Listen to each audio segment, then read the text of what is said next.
everyone, welcome back to another video on my channel. Hope you're doing good, hope you're doing well. In today's video we're previewing match day 3 of the Afcon 2023 qualifiers, which is 22 games in total. I can't remember, but they're all on your screen right now. Going to be taking a look at the fixtures day by day. If there's any particular games you want to watch, I'll let you know what dates and times are, so you can see on the screen. Match day 3 spread over 3 days, I believe, and really excited. Of course, this is going to lead us nicely into Ramadan as well, and good to see competitive African football making a return. It's been almost a year. We've had a lot of friendlies, we've had the World Cup in between, so it's good to get back to what we love best. So without further ado, we'll delve in, and it all kicks off this week on Wednesday. That's the 22nd of March. Just 2 games on the Wednesday. I'm going to put my glasses on. It's me getting old. So Benin face Rwanda and Sierra Leone face Sao Tome and Principe. Both those games on the Wednesday. Now, what I will say is Benin are in an absolute mess. I don't really understand looking at their squad.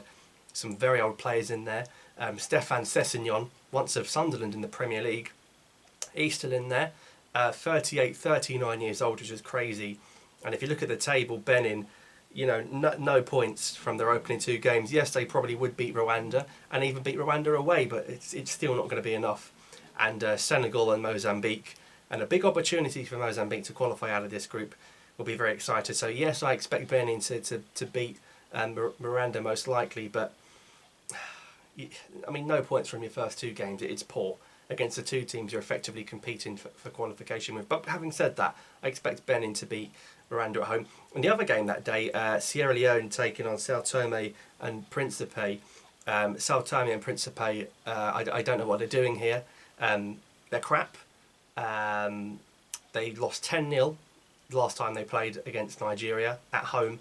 And if Sierra Leone don't win this, there's no hope. But you look at that Sierra Leone squad, the Kamara and the keeper. Of course, Algeria couldn't beat Sierra Leone. I've got a lot of respect for Sierra Leone. Draws against Ivory Coast and Algeria at the recent Afcon proper. Sierra Leone for me beat Sao Tome 3 or 4 comfortably.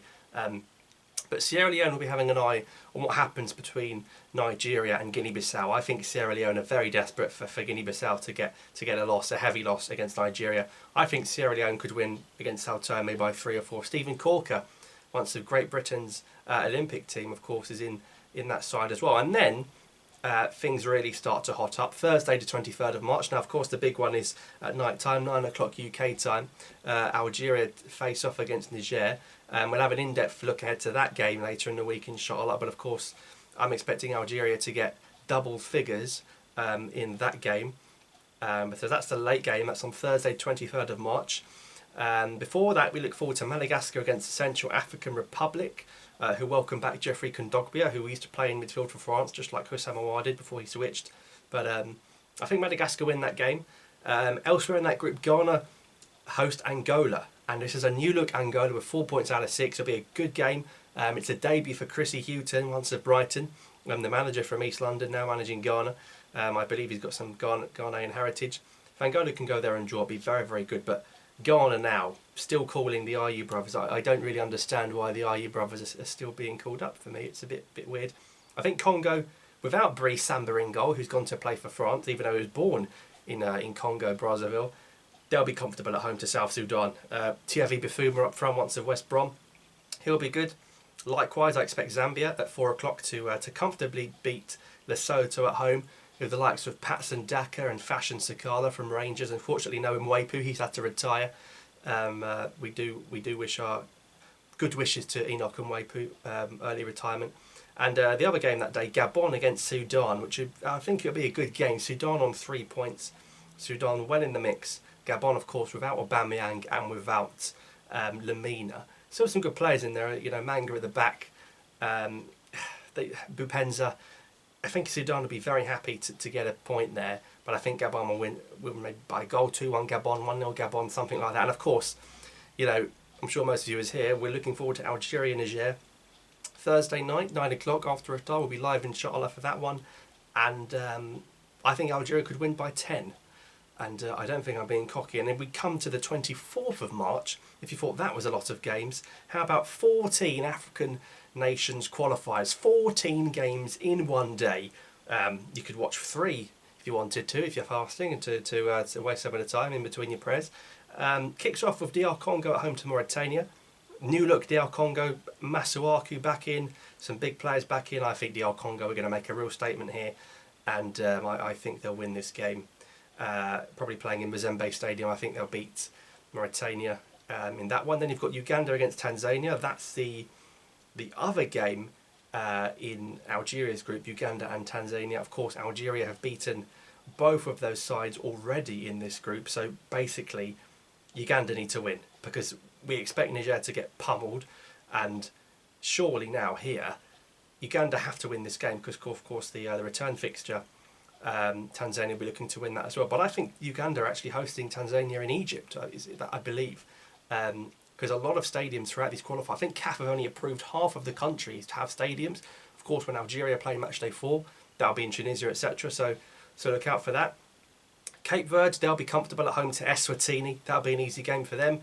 Likewise, Ivory Coast at home to Comoros, a very weird situation. Ivory Coast would come bottom of that group and still qualify as the hosts. Why are they here, CAF? It shouldn't be happening. They should be playing friendlies. Not, Comoros are probably not going to qualify because they have to be in a group of Ivory Coast and Zambia, and ultimately Ivory Coast are going through regardless. So one spot left, and Comoros were a breath of fresh air at the last Afcon, weren't they? When they got through to the last 16, had a defender in goal. Nigeria, Guinea-Bissau in Abuja. If Osimhen takes any kind of form into that international break, he could get a hat-trick himself. I think a very comfortable win for Nigeria against Guinea-Bissau. I think South Africa will be comfortable in Johannesburg. They're at home to Liberia. That's a game in Morocco's group. Morocco, I know, haven't officially qualified. As far as I'm concerned, they have qualified. South Africa should win this game. How will Egypt get on at home to Malawi? It's an interesting group, but at the Cairo International Stadium, look, I reckon Brazil and Germany and France wouldn't win at the Cairo International Stadium, if I'm being totally honest. Egypt, Malawi, every team with 3 points in that group. This has got to be a big moment now. Mohamed Salah's thinking, I've got one more chance to win Afcon with Egypt, to really cement himself above Abu Trika. Of course, he's lost 2 finals. He lost in 2017, didn't he, to Cameroon. Obviously, the final last year against Senegal. So Salah's got to step up for Egypt. Equatorial Guinea host Botswana in Malibu. Libya will be hoping that that's a draw, but I think Equatorial Guinea, of course, the only African country that speaks Spanish, I think Equatorial Guinea will beat Botswana by a couple of goals in that one on Friday 24th. Mali hosting Gambia in Bamako. Might be closer than you think, but Mali, look, they got 6 points out of 6. They left it very late to beat South Sudan last time out, but Gambia are a good side. Quarter-finalists at the last Afcon, they got further than Mali did. But if you've got Congo in there as well, they're going to beat South Sudan, aren't they? So Gambia have got to try and get something really in that game, but it'll be tough. I'll put Mali to beat Gambia in that one. Senegal will take on Mozambique. Again, Mane's back from injury now. Of course, he missed the World Cup, but Mozambique with a very good Chan under their belt and 4 points out of 6 so far in this group, but that'll be tough for them to get anything in that game. And then you've got Burkina Faso playing Togo. Burkina Faso again, dark horses for many teams. That game's going to be played in Marrakesh, I think. Similar reasons to the CAF Stadium approval. They've got 6 points out of 6. Togo have been a mess, even with Djenné at the back and so on and so forth.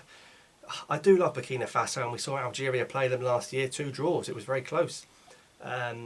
But with Togo getting 1 point from 2 against Eswatini and Cape Verde respectively, I think Burkina Faso will be comfortable with the home win. Then we've got Cameroon against Namibia. I'm sure they won't play in Douala this time. I'm sure they'll play somewhere else. Convinced they just played in Douala because Algeria struggled there at Afcon, and ultimately that backfired on Cameroon because they lost that home qualifier.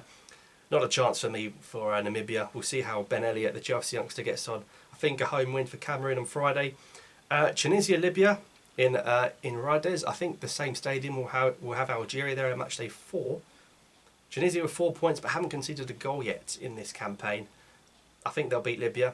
Tunisia's attack looks a little bit weak. Msakni's still here, but no Khazri. But it should still be enough. And then Guinea against Ethiopia. That game's in Casablanca. So again, can't play at home. That's in Egypt's group. Guinea need to win this, because this is the group where everyone's on 3 points. They've got to get something. So that is what we have to look forward to in terms of match day 3, spread across 3 days. I hope you guys enjoy it. Inshallah, we'll be back at the end of match day 3 to review that action and also look ahead to match day 4. But let me know if you think there'll be any surprises in the comments down below. We now turn our attention to Algeria against Niger in the Nelson Mandela Stadium. Thank you for watching. Subscribe for more. I'll see you next time.